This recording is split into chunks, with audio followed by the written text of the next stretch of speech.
Hello everyone, welcome back. I am RK. In this video, we will learn about multi-threading and how to use them.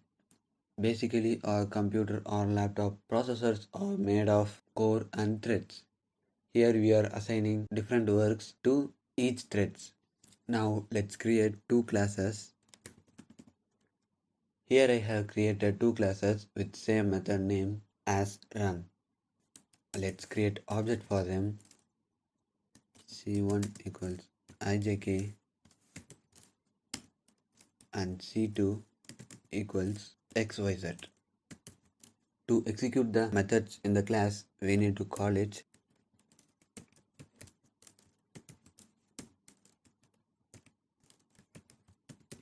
let's run it now. Here you can see that it prints 10 times hi and 10 times hello. If we use the threads, we can use two classes at the same time. Here you can see that first the run method in class ijk is executed. It prints hi 10 times, and after the process is completed, then the run method in xyz will be go on. Run method in xyz need to wait until the run method in ijk need to be completed.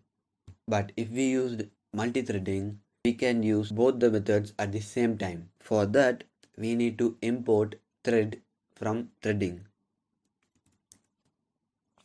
From threading, import thread. Here you need to use the inheritance concept to inherit thread to ijk and xyz.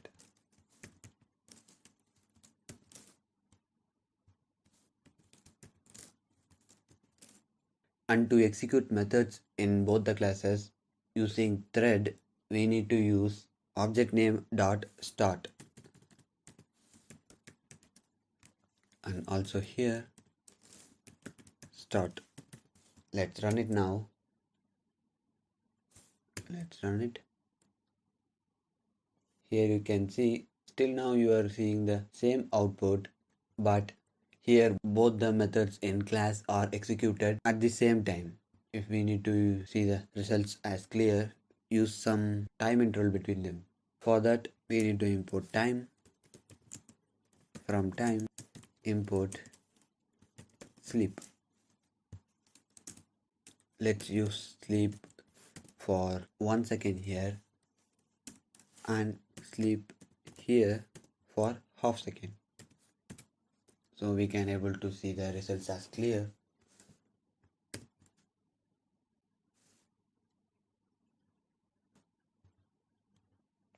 Here you can see first the hi is printed and hello, and again hello, hi, hello, hello, hi.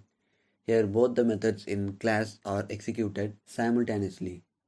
And let's see another method of using thread in your code. Let's remove them. Here we are using multi-threading using only methods. Let's create two methods. Here we have created two method blocks. Let's create object for the method. C1 equals thread. Here we are calling the thread from here, and target.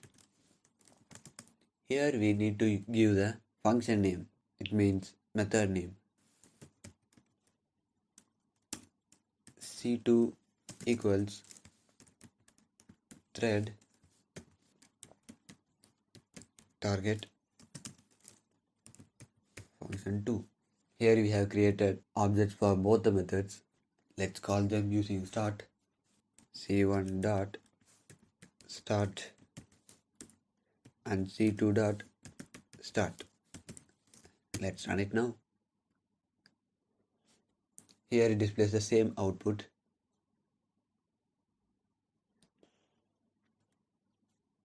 Sometimes the output will be different in your computer. But now I need to use some statements to print with it. I am not going to use the print statement within the function block. I am writing from outside print completed. Let's run it now.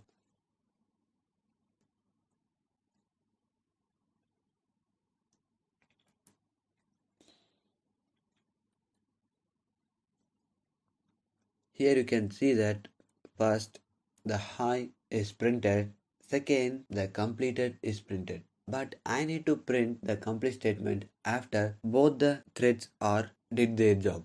For that I can use c1 dot join and c2 dot join.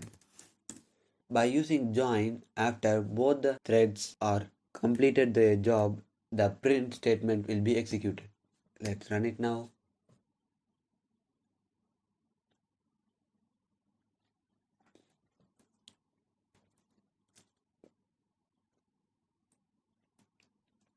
Here you can see the completed statement is printed at last. So that's it guys. If you have any doubts, ask me in the comment section. I will try to clear it. And thanks for watching. See you in the next video. Bye.